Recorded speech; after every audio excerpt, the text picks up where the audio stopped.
warahmatullahi taala wabarakatuh. Guru, gimana caranya menghadapi supaya kita tidak terlalu cinta dengan dunia ini? Alhamdulillahirrahmanirrahim. Bagaimana caranya agar kita tidak terlalu mencintai dunia ini?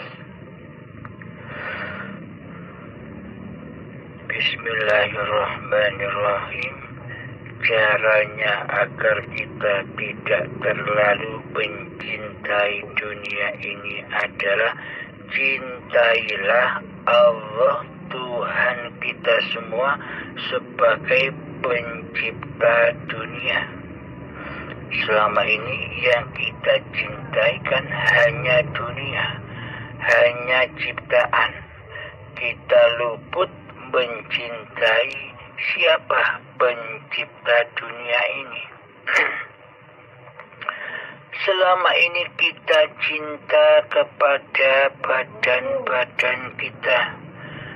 Selama ini kita sangat mencintai badan-badan kita, sehingga ketika sakit kita bingung mencari obatnya badan.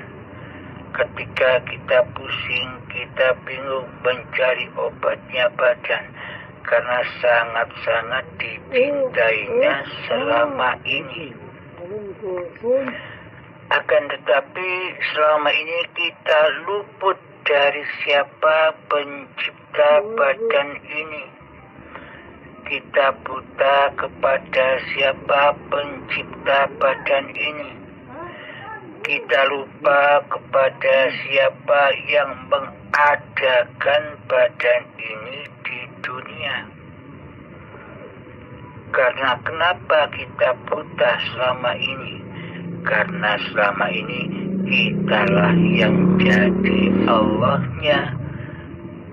Kitalah yang mentuhani di dalam dunia ini.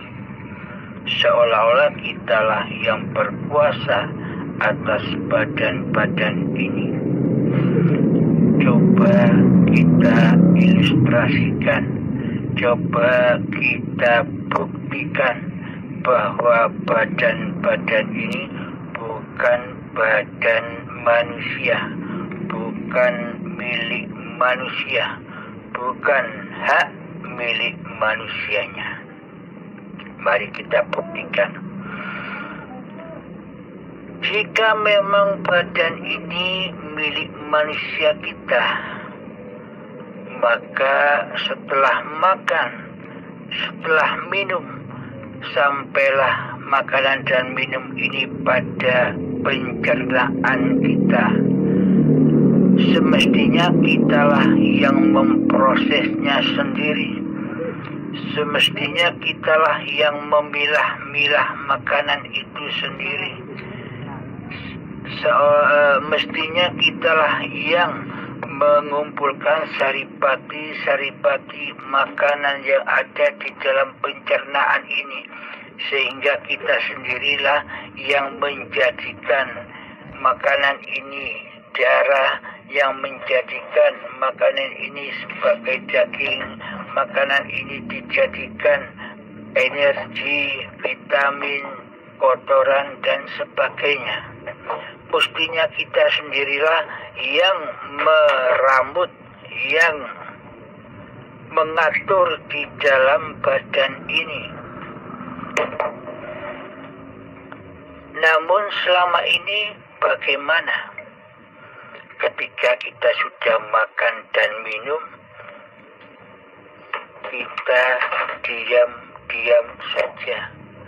Kita anteng-anteng saja. Kita buta. Hati kita buta kepada siapa yang mengatur semua makanan-makanan yang sudah kita makan, semua minuman-minuman yang sudah kita minum, sehingga diolah di dalamnya. Siapakah yang mengolah? Siapakah yang menjaga dari racun-racun makanan, yang menjaga, yang membimbing semua makanan-makanan itu sebagaimana mestinya. Dialah sang pengatur, dialah sang pencipta badan-badan ini. Siapakah dia? Dialah Allah. Dialah hidup yang mengatur seluruh keadaan badan-badan ini. Karena kita sering meninggalkan buah hira yang ada di dalam diri, kita buta kepada yang ada di dalam diri ini, sehingga kita buta milik siapa badan ini. Kita hanya tahu luarnya saja. Kita seolah-olah menjaga luar badan saja, menggosok tangan ketika mandi, pakai sabun, seolah-olah kitalah yang menjaga badan. Luarnya saja seolah-olah. Tapi tanpa adanya hidup, apakah kita bisa mandi? Bisa membersihkan badan? Tanpa adanya hidup, kita tidak akan bisa apa-apa. Jadi sadarilah oleh kita semua bahwa hiduplah yang mencipta dan yang mengatur seluruh urusan badan-badan manusia ini, sejak dari tanah sampai menjadi bayi hingga saat ini. Tetaplah Allah lah sang maha pengatur, Allah lah sang maha mencukupi apa-apa yang dibutuhkan oleh badan-badan ini.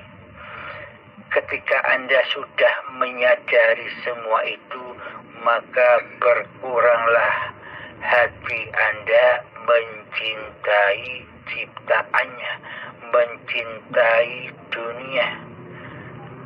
Alhamdulillahirrabbilalamin. Dengan Anda berenung dan tafakkur di dalam gua Hira, di dalam hati, maka kita akan selalu mencintai Allah, yakni hati selalu tidak mensekutukan Allah dengan diri kita. Hati selalu menyaksikan bahwa hidup ini Allah. Jadi bukan manusianya yang menyaksikan hidup ini Allah. Yang menyaksikan bahwa hidup ini Allah, ya hidup itu sendiri, ya Allah itu sendiri. Ketika kemanusiaannya sudah runtuh kekuasaannya, ketika manusianya sudah mengalami kiamat kubra, hancur leburnya kewujudan diri manusianya, hancur leburlah kehidupan diri manusianya, hancur leburlah kekuasaan diri manusianya di hatinya. Itulah yang dimaksud kiamat. Kalau sudah mati, sudah kiamat, apa yang kita cintai di dunia ini? Nah, dari situlah maka hati akan condong kepada Allah ketimbang kepada dunia. Inilah cara berjalan sang salik menemui Tuhannya. Seolah-olah sang saliknya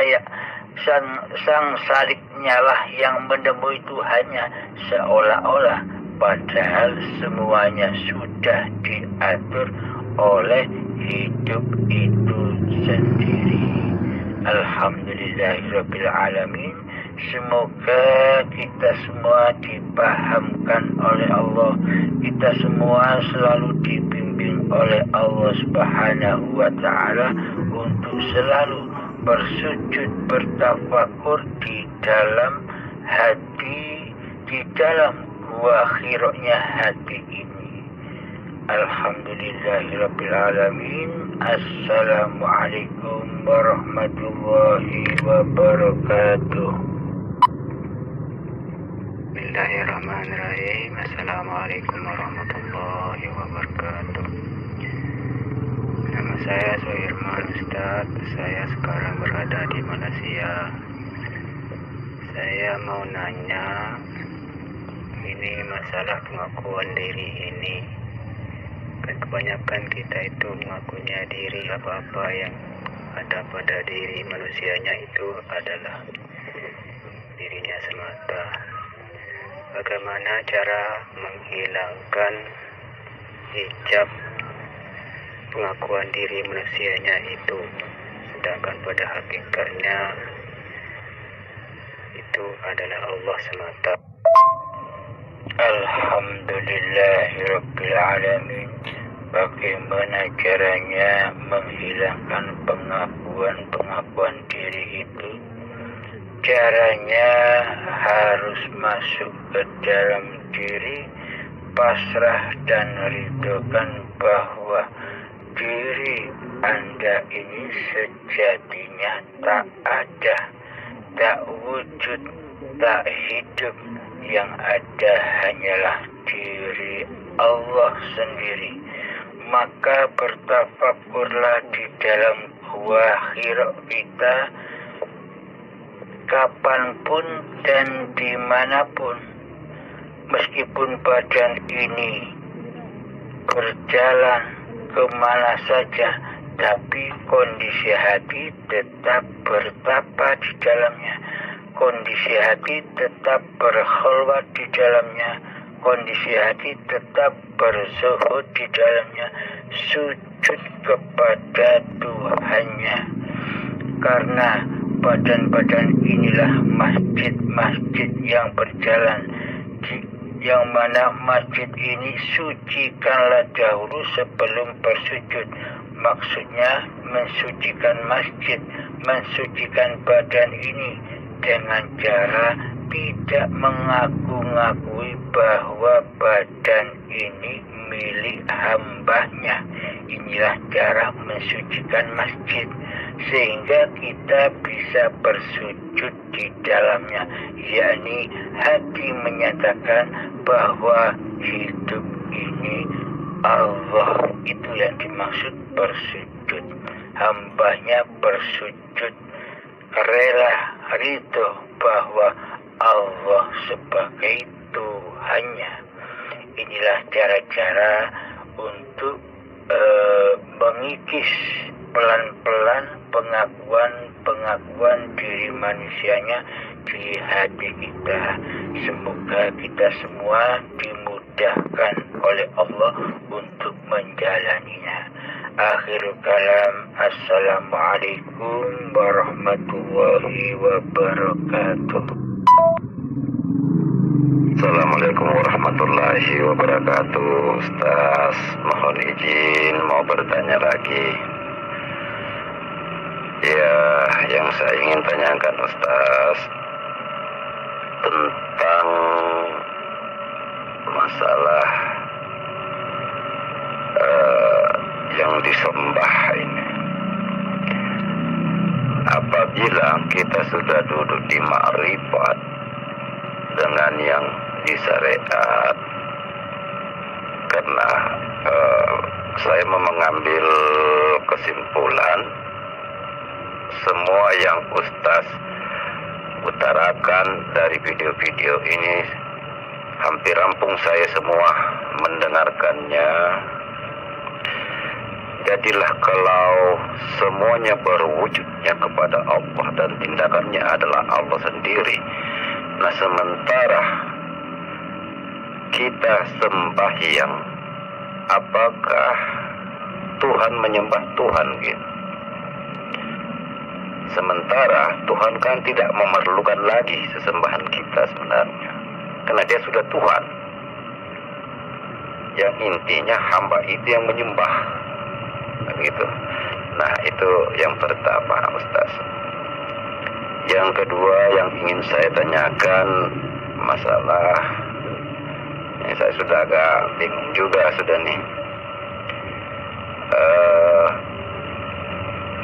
Karena ada juga yang Ustaz utarakan Mulai dari yang saya pahami yang awal itu adalah hayatullah, kemudian ada lagi ruang kosong. Ini tambah membingungkan saya sudah nih Ustaz. Jadi yang saya ingin tanyakan, yang mana sebenar-benarnya ya, namanya yang sebenar-benarnya Tuhan. Demikian Ustaz. Assalamualaikum warahmatullahi wabarakatuh. Sebelumnya saya ucapkan ribuan terima kasih atas pencerahannya. Alhamdulillahirabbil alamin. Allah, nyembah Allah.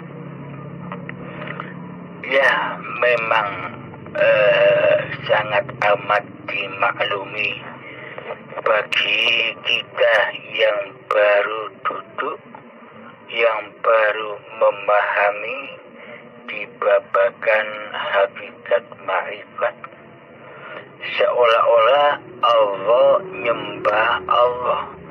Ketika bila hidup ini Allah, ketika manusia sholat, seolah-olah Allah, nyembah Allah. Ini masih ada dua, yang mana manusianya masih merasa wujud diri manusianya. Yang dimaksud manusia diutus oleh Allah lewat Kanjeng Nabi Muhammad Sallallahu Alaihi Wasallam, diutus untuk bersyariat, untuk sholat, untuk ibadah, hanyalah untuk mengabdi kepada Allah. Lewat apa? Lewat mi'raj.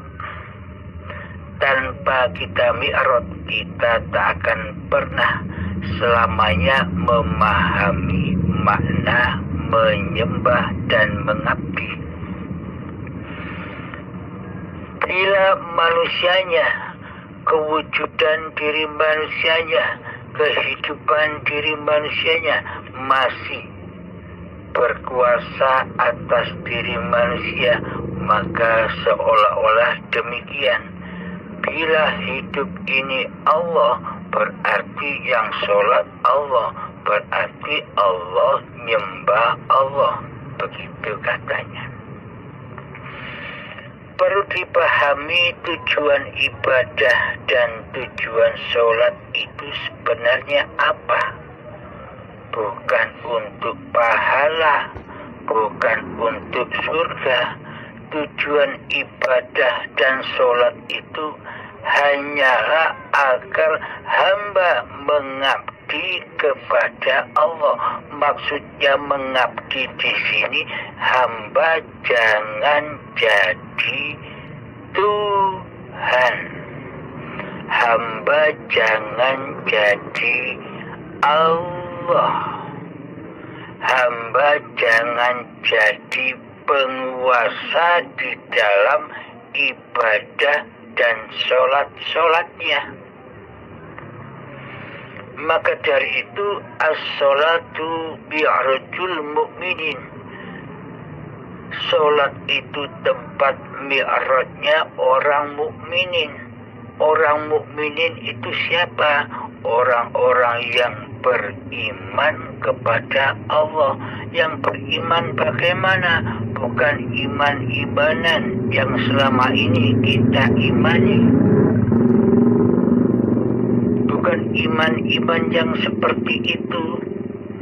Yang dimaksud iman kepada Allah itu adalah ketika hambanya sudah tidak mensejajari Allah di hatinya. Iman itu adalah ketika hambanya sudah tidak menjadi raja di hatinya. Iman itu adalah ketika hambanya sudah tobat menjadi Allah di hatinya. Selama ini kedudukan kita sebagai manusia kan seolah-olah sebagai Allah. Seluruh sifat-sifatnya Allah mutlak sudah kita kuasai sebagai sifat-sifat diri manusia kita. Wujud kita aku akui sebagai sifat diri manusia kita. Hidup kita aku akui sebagai hidup manusia kita. Kuasa kita aku akui sebagai kuasa diri manusia kita. Maka di manakah kewujudan Allah, kehidupan Allah, kekuasaan Allah di hati kita? Kan tidak ada. Karena selama ini Allah kita tiadakan, Allah kita goibkan di hati kita. Bagaimana mungkin disebut menyembah dan mengabdi di atas seluruh ibadah dan sholat kita selama ini, sementara kita yang menjadi Allah? Berarti kan kita selama ini tidak pernah menyembah Allah. Kita tidak pernah mengabdi kepada Allah. Kita tidak pernah berbakti kepada Allah. Karena selama ini kitalah yang ngaku-ngaku jadi Allah. Bagaimana mungkin kita bisa menyembah? Bagaimana mungkin kita bisa mengabdi kepada Allah? Bagaimana mungkin kita bisa berbakti kepada hal-hal yang tidak ada, hal-hal yang gaib di hati kita? Kan tidak mungkin. Logikanya kan demikian. Berarti selama ini yang disembah oleh diri kita dan yang diabdi dan yang tempat kita berbakti selama ini kan kita menyembah, mengabdi dan berbakti kepada hawa nafsu kita sendiri, yakni iblis dan setan yang terkutuk. Inilah yang selama ini ngaku-ngaku jadi Allah, selama kita tidak mengenal Allah. Lalu di manakah ending rojiun, persembahan, pengabdian dan kebaktian kita semua selama ini? Kan endingnya jatuh rojiun kepada hawa nafsu daripada menyembah Allah selama ini. Karena Allah kita gaibkan keberadaannya, karena Allah kita tiadakan keberadaannya di hati kita.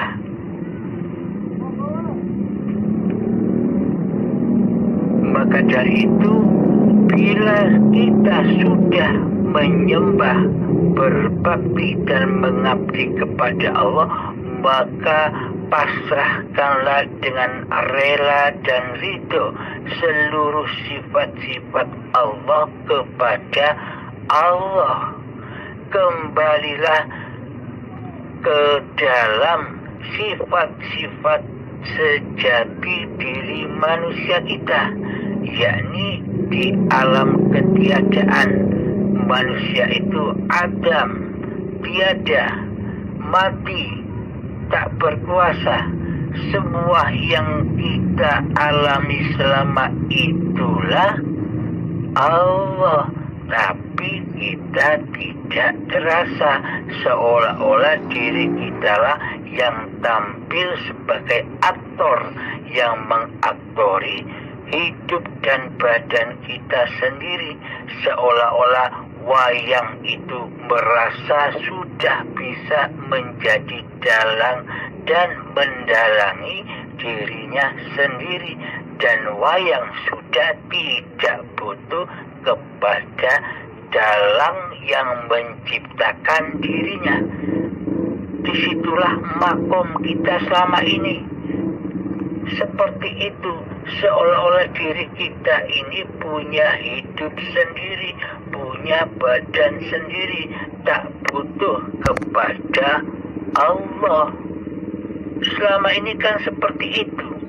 Sehingga di dalam sholat dan ibadah kita selalu jatuh runtuh dan jatuh ke lembah jahanam, yakni hawa nafsulah yang memegang kendali di dalam ibadah dan sholat itu sendiri, sehingga di dalam sholat kita tak pernah bisa khusyuk.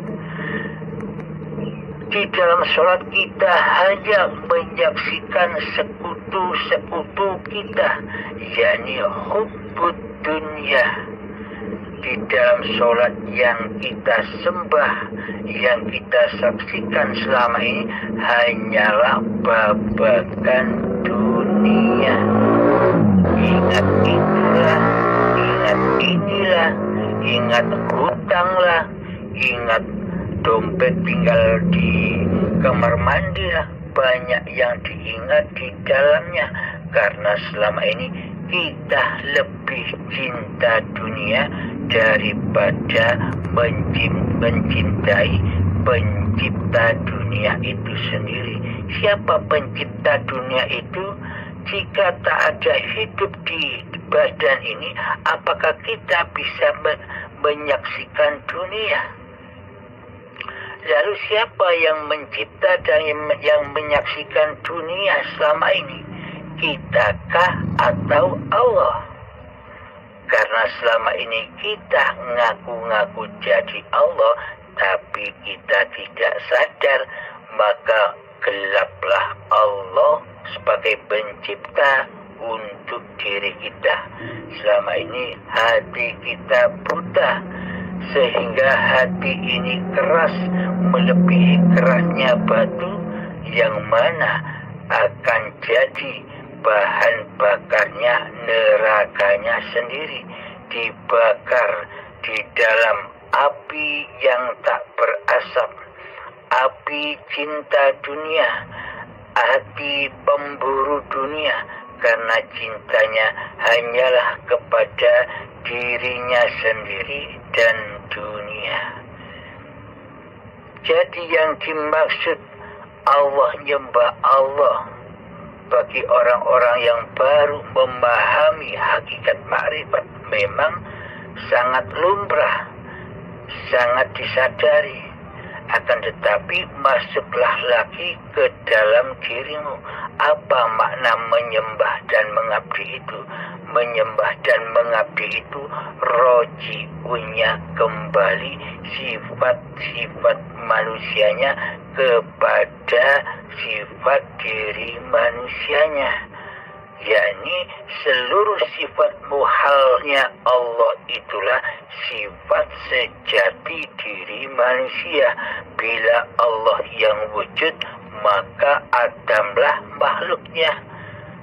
Bila Allah yang hidup, maka matilah makhluknya. Namun selama ini bila kita merasa wujud, maka tiadalah Allahnya. Bila kita yang hidup, maka matilah Allahnya. Selama ini sifat muhal bagi Allah sudah kita persembahkan kepada Allah sendiri di hati kita, seolah-olah kitalah yang bersifat seperti Allah, dan Allah lah bersifat seperti diri manusia kita. Selama ini kan akidah dan iman kita terbalik tapi tidak terasa. Inilah yang dinamakan butanya mata hati. Maka yang dimaksud makna mengabdi, menyembah itu kita kembali roji'un kepada hakikat sifat diri manusianya, dan kita persembahkan lagi bahwa sesungguhnya yang berkuasa atas diri manusia kita selama ini hanyalah sang pemiliknya, yakni Allah. Dan nyatakanlah di dalam hati kita bahwa hidup ini Allah. Jadi yang sholat itu bukan manusianya yang sholat, akan tetapi Allah lah yang mempergerakkan badan-badan ini dengan af'alnya. Itulah yang dinamakan sholat. Jadi bukan manusianya yang sholat, bukan manusianya yang menggerakkan badan untuk sholat, tapi Allah lah yang menggerakkan di dalam sholat. Jadi pada intinya, hakikatnya yang disebut sholat itu adalah ingatnya hati, zikirnya hati, nyatanya hati bahwa hidup ini Allah. Sejak bangun tidur hingga tidur kembali, inilah yang dimaksud sholat di sisi Allah. Aqimis sholat lidzikri, dirikan sholat, bukan mengerjakan sholat. Dirikan sholat, yakni dirikan ingatan di dalam keberadaan bangunnya badanmu, selalu mengingat bahwa hidup ini Allah yang berkuasa atas seluruh tindak lakunya badan ini. Inilah yang disebut mengabdi, menyembah dan sholat di sisi Allah. Alhamdulillahirrabbilalamin. Semoga bisa dipahami Kang Zainuddin dari Jambi. Dan semoga saya dan kita semua selalu dibimbing oleh Allah Subhanahu wa ta'ala. Akhirul kalam, assalamualaikum warahmatullahi wabarakatuh.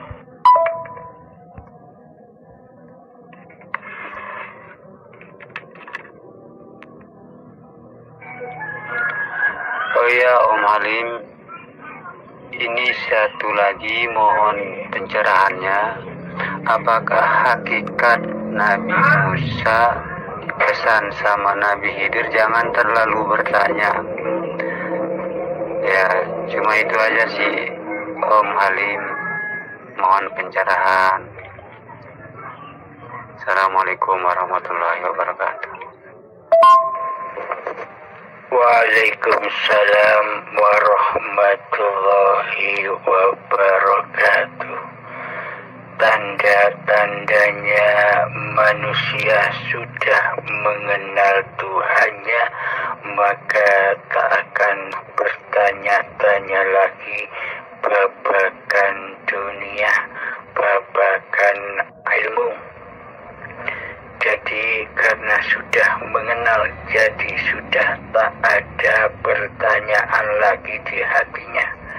Maka dari itu Nabi Khidir berpesan kepada Nabi Musa, jangan banyak bertanya, jangan banyak komentar. Itu lambangnya manusia yang sudah bermakrifat kepada Allah, itu sudah tunduk patuh kepada apa yang diperankan oleh Allah kepada hamba. Alhamdulillahirrabbilalamin. Semoga bisa dipahami. Akhirul kalam, assalamualaikum warahmatullahi wabarakatuh.